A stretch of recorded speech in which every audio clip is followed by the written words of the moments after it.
Moi, je suis positif envers Donald Trump dans la mesure où euh, son impact est beaucoup moins négatif que celui de son prédécesseur.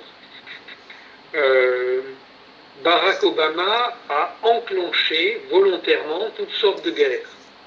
Barack Obama, malgré les promesses qu'il avait faites et qui lui ont valu le prix Nobel, a développé les armes nucléaires comme personne ne l'avait fait auparavant.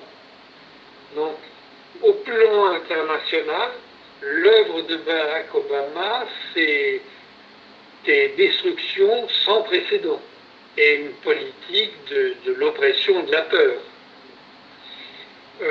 Il se trouve que Donald Trump n'est pas un philanthrope, mais c'est un homme qui est prêt à discuter, à négocier, pour de vrai.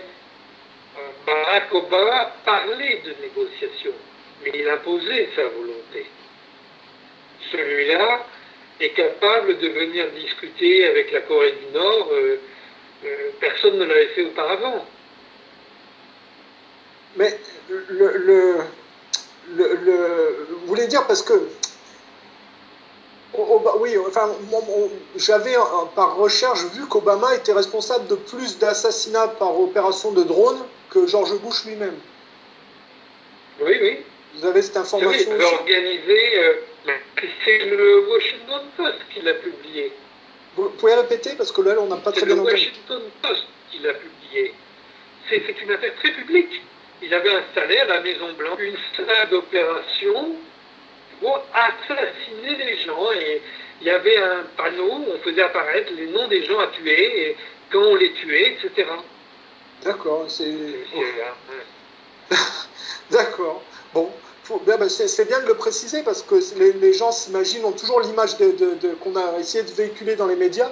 Moi, j'ai toujours expliqué qu'Obama n'avait rien à voir avec Kennedy comme on avait essayé de prétendre, puisque Kennedy voulait arrêter la guerre froide alors qu'Obama s'est totalement réinvesti dans la poursuite de la nouvelle guerre froide contre Poutine. Donc, j'avais expliqué ce que c'était pour moi l'imposture de Woodstock qui produisait les néoconservateurs et dont ils ont essayé de bénéficier de l'aura de Kennedy en totalement travestissant son héritage.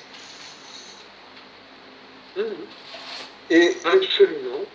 Bon, pour moi, bon, je ne suis pas aussi positif que vous envers Donald Trump, même si j'ai soutenu en 2015 sa campagne, parce que je voyais qu'il allait être élu.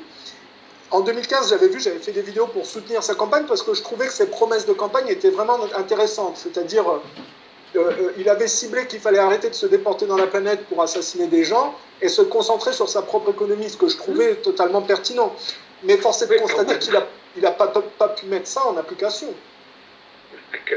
Quand même, s'il n'y a plus Daesh aujourd'hui, c'est aussi grâce à Donald Trump. Il a joué un rôle dans la fin de ce financement du terrorisme. Il a arrêté le soutien des États-Unis à un État terroriste. Alors, ils soutiennent toujours les terroristes, mais l'idée d'un État terroriste, c'est lui qui l'a arrêté. Et cet État était... à quel endroit vous le positionnez? Que ce soit clair pour le... Daesh, c'était un État à cheval sur l'Irak et la Syrie. D'accord. Voilà. Et ça, c'est un projet qui est définitivement arrêté. En tout cas, sous Donald Trump, ça ne ressurgira pas. D'accord. Parce que, voilà, moi, ce qui me tracasse avec Donald Trump, c'est qu'il y a un retour à un réaganisme. Mais que, sous Reagan, je ne sais pas si vous vous rappelez, il y avait le programme Star Wars qui avait été développé, c'est-à-dire la conquête au niveau de l'hégémonie militaire par les satellites. On sait que, je ne sais pas, là peut-être je vous donne une info parce que c'est un peu spécifique et technique, mais dans les années 70, les Américains ont développé un programme qu'on appelle le DSP-32, qui est le Defense Support Program, et qui visait à développer le concept de l'antimatière. Je ne sais pas si vous en avez entendu parler. Non, oui, j'ai entendu parler, mais je n'ai pas du tout étudié ça. En parallèle qu'ils ont essayé, parce que vous avez le CERN en ce moment, qui est en Suisse, qui développe ce concept d'antimatière. Mais on sait que quand ça apparaît au niveau public et collectif, ça a été forcément décliné au niveau militaire bien avant.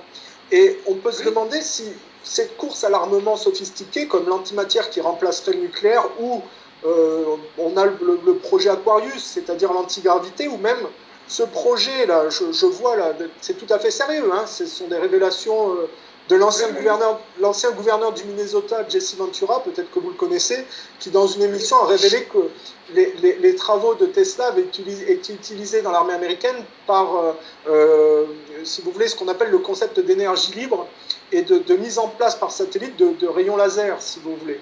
Ce qu'on appelle on a même un professeur qui s'appelle Fred Bell qui est mort au cours de l'interview de Jesse Ventura au même moment de l'émission, si vous voulez. C'est-à-dire que ce programme Star Wars repris par Donald Trump qui s'inscrit dans les pas du réganisme est en train d'essayer peut-être de positionner ses armes de laser. Comment ça se fait qu'il y ait une compétition d'armes sophistiquées comme ça? En prévision de quoi, d'après vous? Parce que là la logique militaire, c'est toujours d'avoir le meilleur arsenal. Donc si de nouvelles perspectives s'offrent, les militaires qui ont de l'argent veulent avoir la nouvelle arme. Ça, c'est... Oui, tous les pays sont pareils. C'est pas dans une perspective hégémonique par rapport à une concurrence, justement, par rapport aux matières premières et à un niveau de vie à entretenir? Pas nécessairement. Pas nécessairement. Mais bon, l'armée des États-Unis, ça ne sert pas trop à défendre les États-Unis, ça sert surtout à conquérir le monde.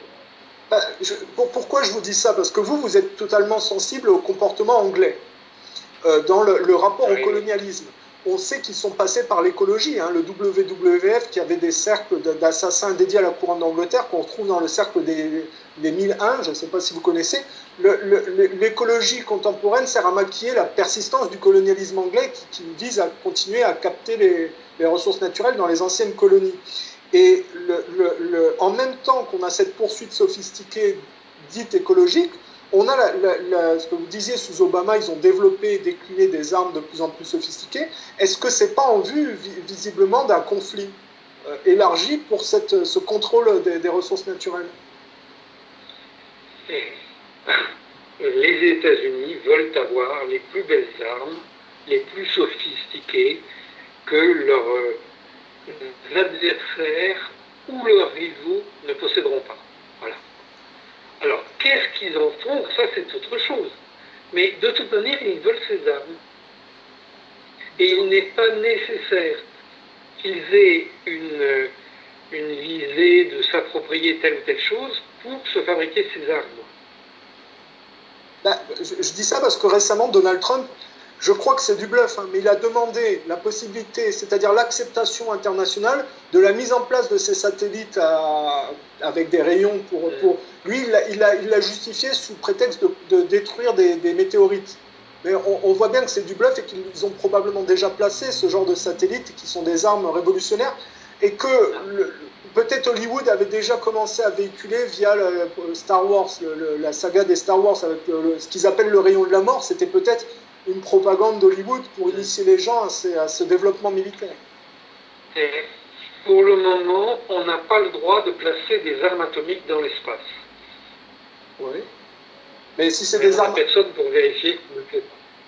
Oui, parce que moi je me posais la question si ces armes satellitaires de visée laser qui ont été abordées par Jesse Ventura et dont certains sont morts pour avoir révélé ce qu'ils appellent le rayon de la mort d'énergie libre, on peut se demander si ça n'a pas été mis en place déjà.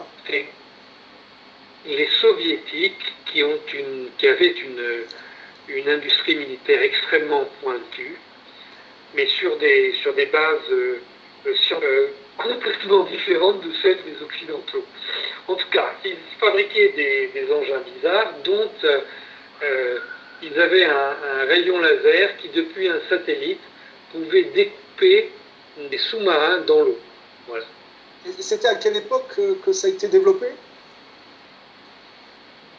C'était dans les années 80. Donc ça veut dire que et les États-Unis et la Russie possèdent ces armes, en réalité? Non. Dans les années 80, il n'y avait que les Russes qui avaient ce rayon laser, comme ça, mais les Américains avaient autre chose. D'accord. Donc chez les Russes, ça existe en tout cas. Parce que moi, oui. par mon travail, je sais que ça existe du côté américain aussi. Hein. Voilà. Bon.